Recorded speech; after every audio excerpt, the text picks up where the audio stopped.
اور اللہ نے نبی علیہ السلام پر 50 نمازیں امت کے لیے فرض فرما دیں۔ نبی علیہ السلام بڑے خوش، بڑا ہدیہ مل گیا، بڑا تحفہ مل گیا، جیسے کسی محبوب سے کوئی بڑی انتہائی قیمتی چیز مل جاتی ہے تو محب مزے میں ہوتا ہے کہ مجھے محبوب نے کیا دے دیا۔ نبی علیہ السلام کی یہ کیفیت تھی۔ چنانچہ نبی علیہ السلام معراج کے بعد نیچے آسمانوں پہ تشریف لائے۔ ایک آسمان پر حضرت موسیٰ علیہ السلام راستے میں بیٹھے انتظار کر رہے تھے۔ سوال یہ پیدا ہوتا ہے کہ 1,24,000 پیغمبروں کو نبی علیہ السلام نے بیت المقدس میں نماز پڑھائی تھی معراج پہ جانے سے پہلے، تو پھر ان میں سے حضرت موسیٰ علیہ السلام کیوں راستے میں آ کے بیٹھے؟ حضرت آدم علیہ السلام بیٹھ جاتے، ابراہیم علیہ السلام بیٹھ جاتے، اور بھی بڑے انبیاء تھے، اولو العزم رسول تھے۔ حضرت موسیٰ علیہ السلام کی تخصیص کیا ہے؟ علماء نے جواب دیا کہ یہ محبت کا معاملہ ہے۔ حضرت موسیٰ علیہ السلام اللہ کے کلیم تھے، وَكَلَّمَ اللَّهُ مُوسَىٰ تَكْلِيمًا، اللہ نے ان سے طور پر ہم کلامی فرمائی تھی۔ اور یہ جو ہم کلامی ہوتی ہے نا، یہ بندے کو مجبور کرتی ہے کہ محبوب کا دیدار کرے، ملاقات کرے۔ چنانچہ موسیٰ علیہ السلام جانتے تھے کہ اللہ تعالیٰ بہت بڑے ہیں اور یہ دیدار شاید دنیا میں پاسبل نہ ہو، مگر محبت میں ڈوبے ہوئے تھے، کہہ بیٹھے رب ارنی انظر الیک، اللہ میں آپ کو دیکھنا چاہتا ہوں۔ اللہ نے فرما دیا میرے پیارے موسیٰ علیہ السلام تو مجھے نہیں دیکھ سکتا، آپ ذرا اس پہاڑ کو دیکھو، میں پہاڑ پر اپنی تجلی ڈالتا ہوں، اگر تم اس کو برداشت کر جاؤ گے تو پھر بات۔ جب اللہ نے پہاڑ پر تجلی ڈالی تو پہاڑ ریزہ ریزہ ہو گیا اور موسیٰ علیہ السلام بے ہوش ہو کے گر گئے۔ تو موسیٰ علیہ السلام اللہ کا دیدار نہیں کر سکے۔ اب ان کی حسرت تو پوری نہ ہوئی نا۔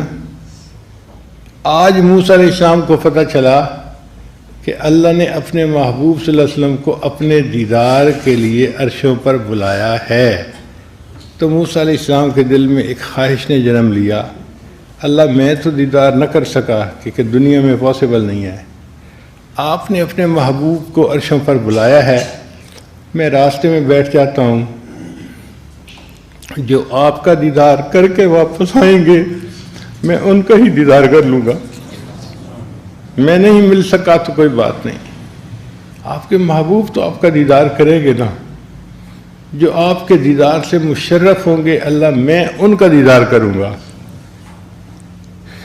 اللہ اکبر کبیرہ۔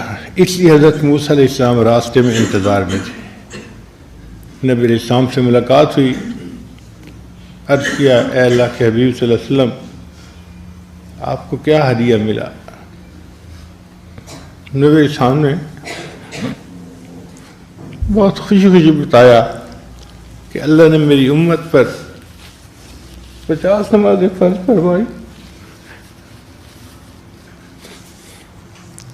حضرت موسیٰ علیہ السلام نے عرض کیا اے اللہ کے حبیب صلی اللہ علیہ وسلم میری امت پر 2 نمازیں فرض تھیں اور ان کے لیے 2 نمازوں کا پڑھنا بھی مشکل تھا، 50 تو بہت زیادہ ہیں، آپ اللہ کے حضور پھر تشریف لے جائیے اور تھوڑا ڈسکاؤنٹ مانگ لیجئے، کچھ کمی ہو جائے۔ تو نبی علیہ السلام پھر آسمانوں پر گئے، اللہ کے حضور عرض کیا، اللہ نے 5 نمازیں کم کر دیں، 45 ہو گئیں۔ پھر دوبارہ گئے، پھر سوارا گئے، جاتے رہے، 5 نمازیں کم ہوتی رہیں تو 9 دفعہ اوپر نیچے گئے، 45 نمازیں معاف، 5 نمازیں رہ گئیں۔ اللہ نے فرما دیا میرے محبوب آپ کی امت 5 نمازیں پڑھے گی، ہم ان کے نام اعمال میں 50 کا ثواب لکھیں گے۔ من جاء بالحسنۃ فلہ 10 امثالھا، ہم 10 گنا اجر دیں گے اس کا۔ اب یہاں طالب علم کے ذہن میں ایک سوال پیدا ہوتا ہے کہ کیا حضرت موسیٰ علیہ السلام ہمارے آقا صلی اللہ علیہ وسلم سے زیادہ ضعیف تھے کہ نبی علیہ السلام کو 50 نمازیں زیادہ محسوس نہیں ہوئیں؟ اور موسیٰ علیہ السلام نے نشاندہی کی تو نبی علیہ السلام نے جا کے اس میں تخفیف مانگی، تو علماء نے جواب دیا ہے کہ ہمارے آقا صلی اللہ علیہ وسلم موسیٰ علیہ السلام سے زیادہ ذہین تھے، مگر فرق یہ تھا کہ اللہ کے حبیب صلی اللہ علیہ وسلم اس وقت اللہ کی تجلی کا مشاہدہ کر چکے تھے، اور جب محبوب کا جمال بندہ دیکھتا ہے تو پھر اس کا دماغ جو ہوتا ہے وہ پھر کام نہیں کرتا، وہ محبت کے نشے میں ہوتا ہے۔ تو نبی علیہ الصلوۃ والسلام پر وہ جو دیدار کا نشہ تھا وہ اتنا غالب آ گیا تھا کہ اگر بالفرض اللہ 500 نمازیں بھی فرض فرما دیتے تو نبی علیہ السلام اس کو بھی قبول کر لیتے ہیں۔ واقعی یہ عشق ایسی چیز ہے، دیدار کے وقت میں اگر محبوب کچھ مطالبہ کرے تو عاشق ہر قیمت دینے کو تیار ہوتا ہے اس کے لیے۔